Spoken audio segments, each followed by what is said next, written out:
बिहार विधानसभा चुनाव के लिए मतदान 6 और 11 नवंबर को होना है, जबकि मतों की गिनती 14 नवंबर को होगी। लेकिन इससे पहले सीटों के बंटवारे को लेकर एनडीए और महागठबंधन में अभी तक सहमति नहीं बन पाई है। इस कारण बिहार की सियासत में हलचल जारी है। एनडीए में बीजेपी के नेतृत्व में सीएम नीतीश कुमार की जेडीयू, केंद्रीय मंत्री चिराग पासवान की लोक जनशक्ति पार्टी यानी रामविलास, केंद्रीय मंत्री जीतन राम मांझी की हम और राज्यसभा सांसद उपेंद्र कुशवाहा की राष्ट्रीय लोक मोर्चा शामिल है। महागठबंधन में आरजेडी, कांग्रेस और वीआईपी है। एनडीए के घटक दलों में सबसे ज्यादा चर्चा चिराग पासवान के इर्द गिर्द है। लोक जनशक्ति पार्टी यानी रामविलास ने 30 सीटों की मांग की थी, जबकि बीजेपी 22 सीटें देने को तैयार थी। अब बताया जा रहा है कि दोनों पक्षों में लगभग 25 से 26 सीटों पर सहमति बनाई है। चिराग पासवान ने सोशल मीडिया पर भी सीटों पर असंतोष जताया।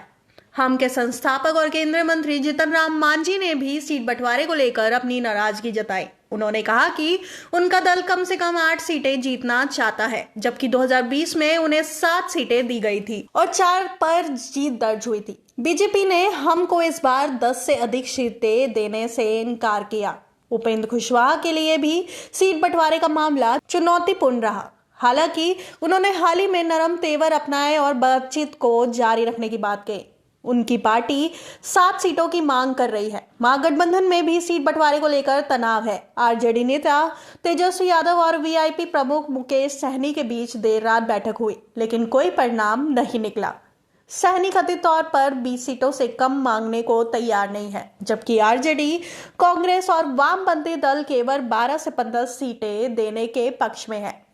पिछली बार भी सैनी ने सीटों की असहमति के कारण महागठबंधन छोड़कर एनडीए में शामिल हो गए थे। आरजेडी और कांग्रेस के बीच भी सीट बंटवारे को लेकर तनाव है। कांग्रेस से जल्द समझौता करने के लिए आरजेडी को चेतावनी दी है कि अगर सहमति नहीं हुई तो 13 अक्टूबर से पहले उम्मीदवारों की घोषणा शुरू कर देंगे।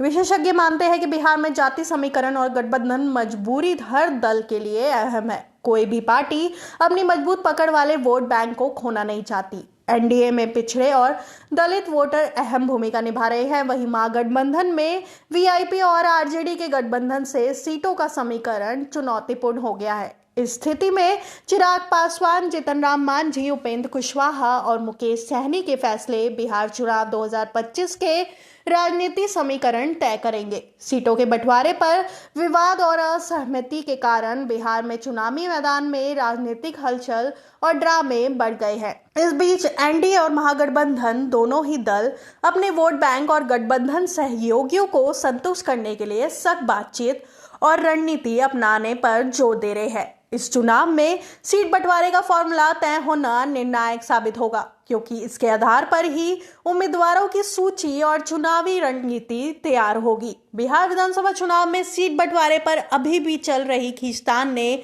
राज्य की सियासी तस्वीर को उथल-पुथल में डाल दिया है। चाहे एनडीए हो या महागठबंधन, हर पार्टी अपने स्थिति मजबूत करने और वोट बैंक सुरक्षित रखने की कोशिश में लगी है।